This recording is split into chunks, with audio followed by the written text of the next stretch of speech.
Welcome to the Catholic Table Talk podcast. This is where everything Catholic is on the table. New episodes Thursdays at 9 a.m. Eastern on most podcast platforms. Here's your host, William Sauber. Welcome back to the show, everyone. Thank you again for spending another week here at the podcast. Really appreciate you coming on board with me again this week as we talk about something that we probably don't really like to talk about, or we don't really don't want to do, and that is self-denial and why is it so scary. Now, as you can tell when this episode comes out, we are still in Lent. Now, this is a great show for any time of the year because, again, God calls us to self-denial each and every day of our lives, not during Lent or Advent, but even though, but Lent is a great opportunity to grow in self-denial. So we're going to talk about what is self-denial really. Hopefully get that question answered for you, as well as just why is it so scary and why do we do not like to turn away from it. Well, I guess why should we don't want to do it, I should say. So if you have a show, speaker request, ordering merchandise, sponsorship, please direct message us on social media. Also, email us at catholictt@gmail.com. Again, it's Catholic with 2 T's at gmail.com, the official email of Catholic Table Talk Podcast. Also, visit our webpage in the show notes below. We'll have all the links to the articles that I do in the show notes as well. And I just kind of came across this topic from an email site, and I'm like, I should do a show on that. I'm at work, going through my emails. So, basically got a thumbnail up, and here we are. So, what is self-denial and why is it so scary? With just me, your host today, so we'll get rolling here. But again, just thank you for taking support real quickly again. Please hit the like button, subscribe to the show on all of the platforms. Make sure to visit webpage so you know other platforms we are on. Or look in the show notes below. Also, just thank you. Again, please keep sharing the show and hitting the notification button so you never miss a week's show. So, and hopefully, I'll kind of keep checking to make sure we don't go off air here like we did the last time I was by myself. It cut off. So, okay. So, I'm going to start off with a question and a comment from Jesse Romero's email list. If you have not gotten his email newsletter list like every day, people write questions to him and he responds to that. Really short one is, can you tell me if the Bible mentions progressives? My mother, who has now passed, said that there was a mention of it in the Bible. However, I searched for it and have been unable to find it. Would you happen to know? And Jesse responds, here is the Bible verse you are searching for, New American Bible Revised Edition, 2 John chapter 1, verse 9. It says, anyone who is so progressive is not to remain in the teaching of the Christ does not have God. Whoever remains in the teaching has the Father and the Son. And I think that kind of speaks to, like I said, self-denial a little bit, because, again, if we don't have self-denial in ourselves, we have just all this pride and greed and everything, and we just kind of torn away from God. We don't really let God in. We're not in the teachings of Him. Like Jesus says, anyone who wishes to follow me must deny himself and take up his cross and follow me. So again, if you're being a progressive in self and not, being progressive in those things, that is not really the place that you are called to be. We're still going good. So, this is just kind of the show notes from the Our Things Catholic with Dr. Edwin Soria. Why deny yourself? Basically, the question is, why does Christ ask us to deny ourselves? Within Catholicism, there is a fair amount of emphasis on penance and giving up things, like in the season we are right now, right here, the season of Lent. Using wisdom from St. John of the Cross, Dr. Soria explains why we must deny ourselves in order to gain what we truly desire. And kind of show notes from his show are, we are made for God, and so He is the soul's deepest desire. Deny yourself. In Matthew chapter 16, verse 24, so get your Bibles out, Jesus says, whoever wishes to come after me, like I just said, must deny himself, take up his cross, and follow me. In the Catholic faith, there is a lot of emphasis on penance, sacrifice, and fasting. Why is this? Is it wrong to desire things? I mean, not really to I guess I should say there's a thing of desire and there's a thing of kind of happy desire or just kind of what? I mean, or I guess I should say need. Because, I mean, you shouldn't desire anything. Like, you shouldn't desire, like Jesus says, thou shalt not covet thy neighbor's goods, neighbor's wife, all that stuff.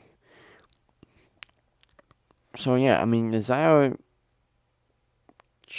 yeah, I mean, trying to find the right things.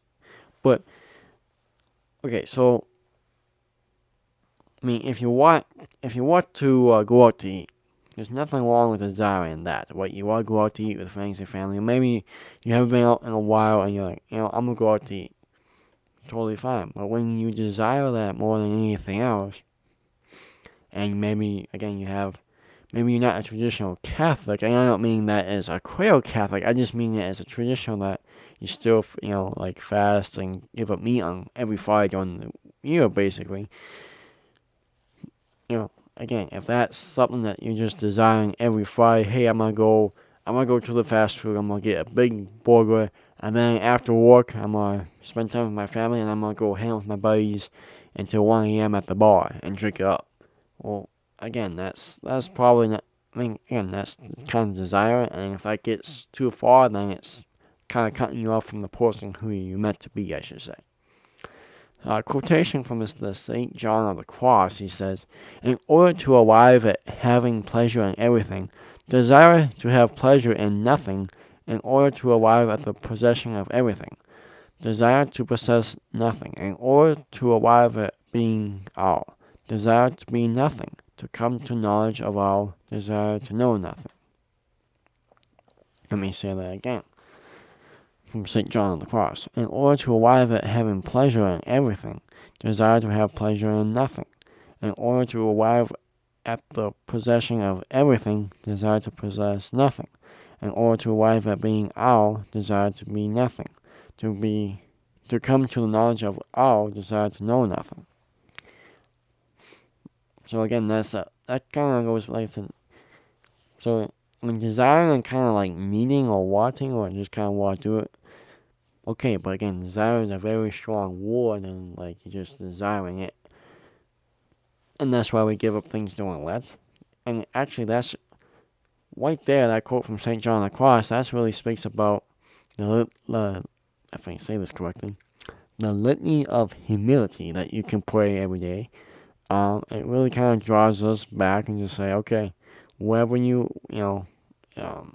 deliver me, Jesus, from this. Jesus, grant me grace to desire that people are more holier than I, even though I can be as holy as I should be. I mean, that's basically what it is. That's self-denial, is wanting the good of others and not really wanting, not the good for yourself, but just kind of, if you're not the best at everything, and, that's okay. Desire is good, though, Dr. Edward says. Our soul's deepest desire is God, above all things, right? I mean, if you don't have a desire for God, then, again, you're not really in the teachings of the church. Why is there so much emphasis on denial and fasting is that we can empty ourselves in order to be filled by God. Denying ourselves is about creating space in our souls, which is, again, why we have seasons like Lent we're in, as well as Advent. We're getting away, we're denying ourselves.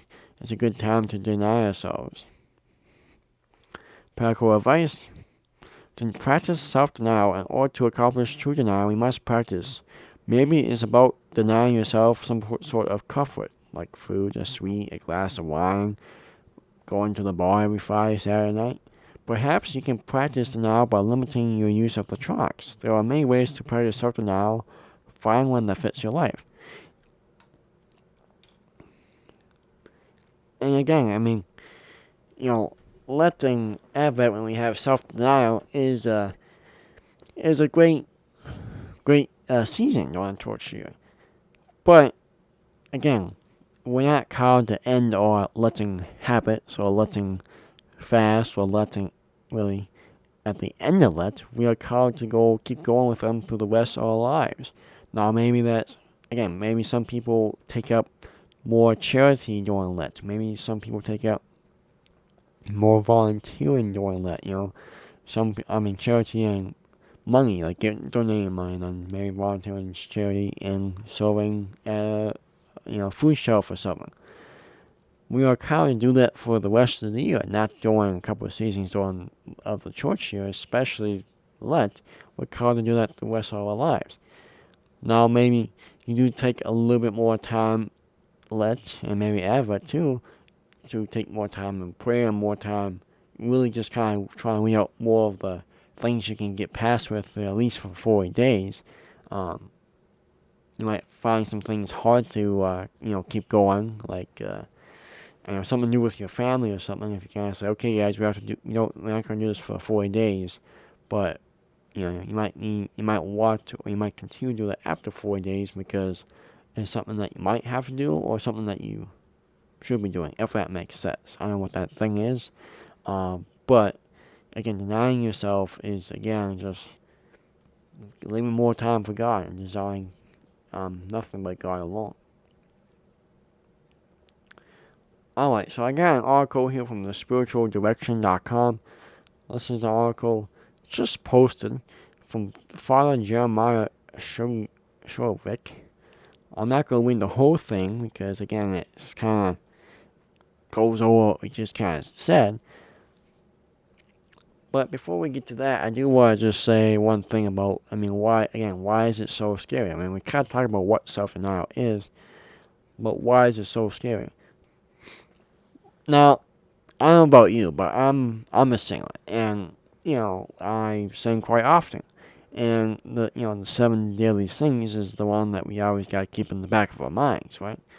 I'm not going to list them all, but I think the 3 that really, I think most of them probably fit into the self-denial thing. Like, if you're greedy, if you have vice, envy, and what was the other one?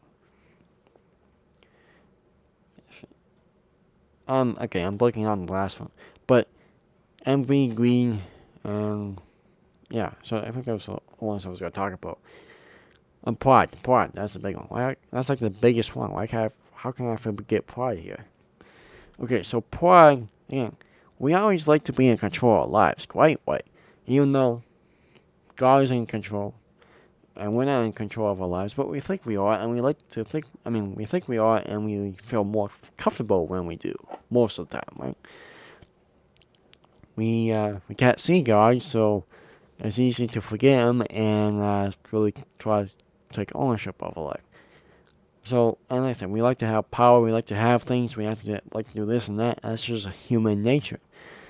So again, why is it so scary? Is basically because, again, we're leaving all 3 things and we are having this delayed gratification. That's not really delayed gratification because you receive graces and stuff for doing it. God sees you doing it, even if no one else sees you doing it. But you're making that delayed gratification as trying to get better and striving toward heaven. Whereas, again, a prideful thing, or being prideful, you don't really want to give up your prideful thoughts or actions, or want to be being greedy, or all the money you can have, or all those things you can have, or whatever the thing is, or let's say envy, being jealous, or vice, or anything. That's why it's so hard, because again, these are the 7 daily sins that we cling to so much that it's just really hard, that it's scary to go to self-denial, and that's why Catholics do it pretty much, every so often during during the season, during the year, but mostly we only stick to it during Advent summertime, but mostly during Lent. So that's why it's so scary. My opinion, anyway. So the essence of Christian discipleship can be summed up in the words of Jesus, which we just said. Take up his cross and follow me. These words, Father says, can be easily misinterpreted as something that is negative, out of touch with reality, and even harmful to us physically and psychologically. The reason for such dark view of Christianity is because they assume that when Jesus tells us to deny ourselves, that we must deny our very being, and therefore forfeit the gift of life that God has given us. This can lead people to view Christianity as lifeless, joyless, and developed any human sentiments and experiences. It's really a bad, down, saddening way to live. That's just kind of the way people see Christianity. Considering then the grave misunderstanding that can occur regarding Christianity, it is worth pondering for a moment who or what is this self that I must deny. Do I really deny my own very being and my own life? If so, why? And the areas are both spiritually and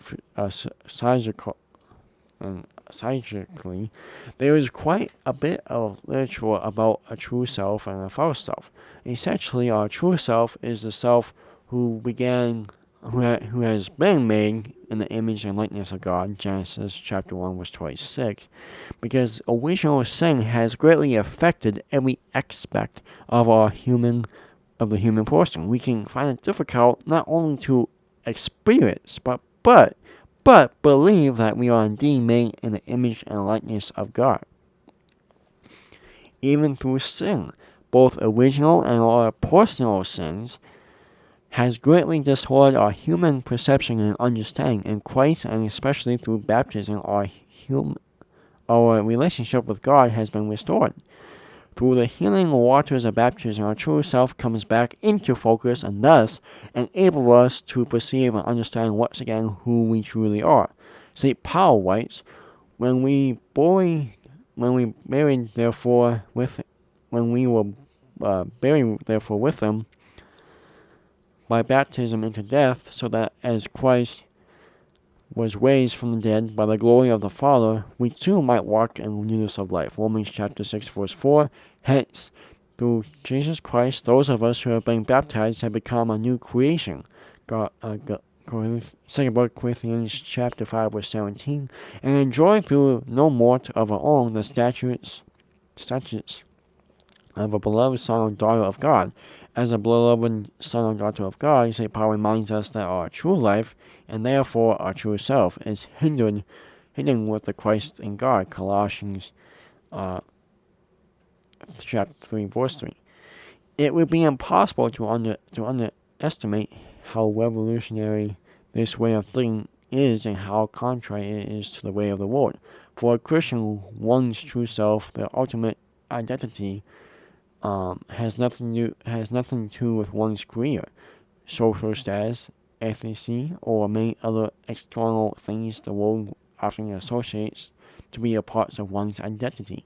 Again, it's not what the world thinks of you, it's what Christ thinks of you. You might be a very good person on the inside, but you might be a very bad, grave sinner on the inside. You might be not what the world enjoys. The world might hate you, but again, you might be a very true Christian in the inside. And again, like Christ says, if the world hates you, know that the world hated me before you.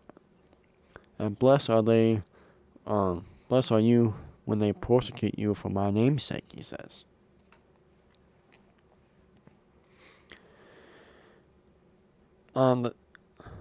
So that's kind of what I'll leave that paragraph. We become our true self simply by receiving it from God. Our true self then is the free gift of God's love and love to us. And we act out our true self when we are living as His children, proclaiming the gospel, all that, and when there is enough for us. And when that is enough for us.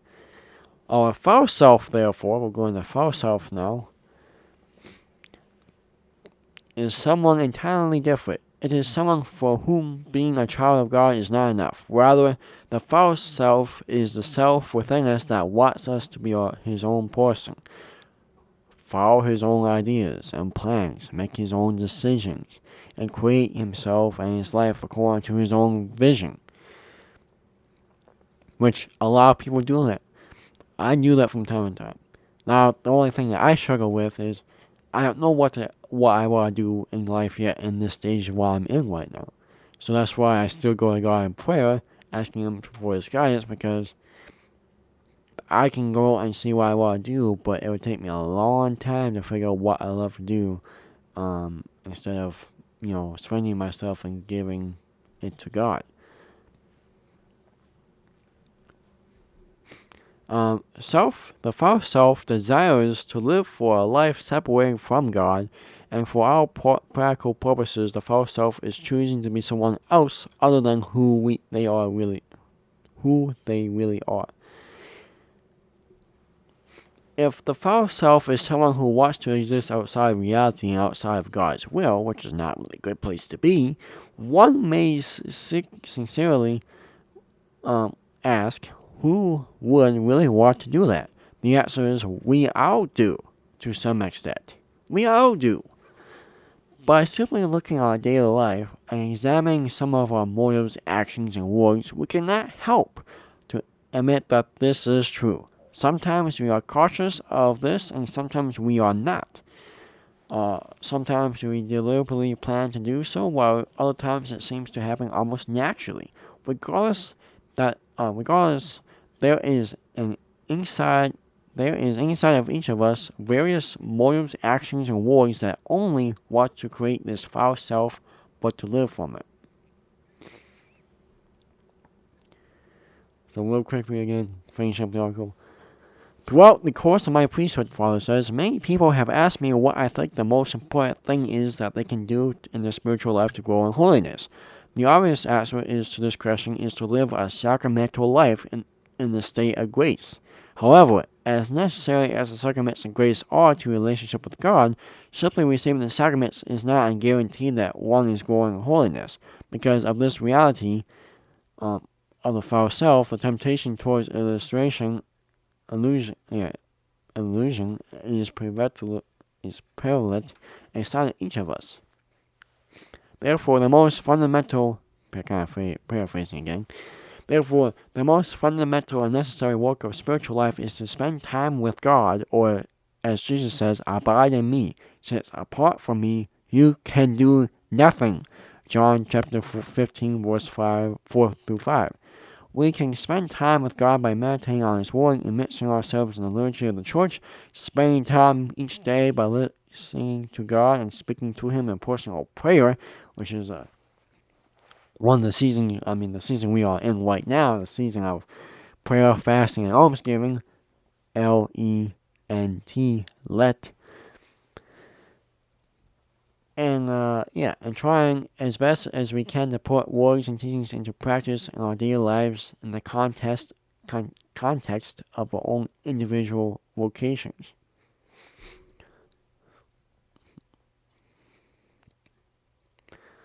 One more paragraph here. When we are abiding in God, our true self awakens. From the slumber that our false self creates, we become over time less inclined to be anyone other than who we really are in God. The reason for this is simple. The deeper our relationship with God, the more we encounter His utter goodness, love, and mercy, and the less tempted we are to desire a life separated from Him, the life that is past and not the life to come, and be separated from our eternity. If we are not spending time each day with God, the power of grace and of the sacraments will be limited and have a minimal effect on us. Not because there is something wrong with the sacraments, but because there is something wrong with us, with you, with me, with everyone. What is wrong with us? We are not immersing ourselves in God and His life, therefore we almost naturally slip into living full and fulfilling the desires and dreams of our false self. I'll paraphrase again, the desires and dreams of what the world thinks of us and what, earthly things, not heavenly things. Since that is who we know most deeply.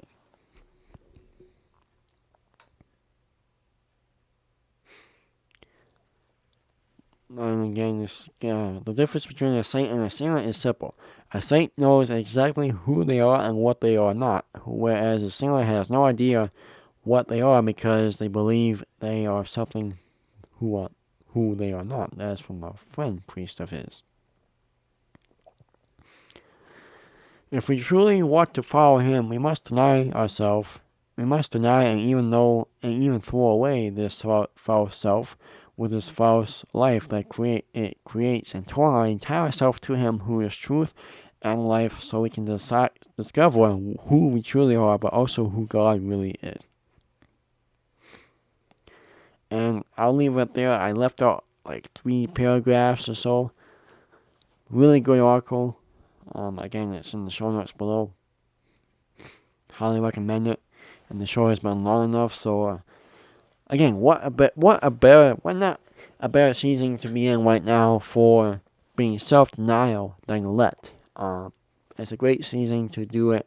And again, we are called to do it every day of our lives, not just during Lent, not just during the other preparation season, Advent, but every single day of our lives, to go closer to God, to have a life with Him, not a life without Him.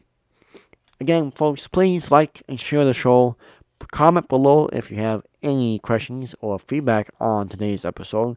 Please give us a rate and review on, all of our platforms, Spotify, IHeart Radio, Facebook. Follow us on all of our platforms down in the show notes below. And again, hit the notification button so you never miss a week's show. Get in contact. Catholic email is again catholictt@gmail.com. Again, it's Catholic with 2 T's at gmail.com.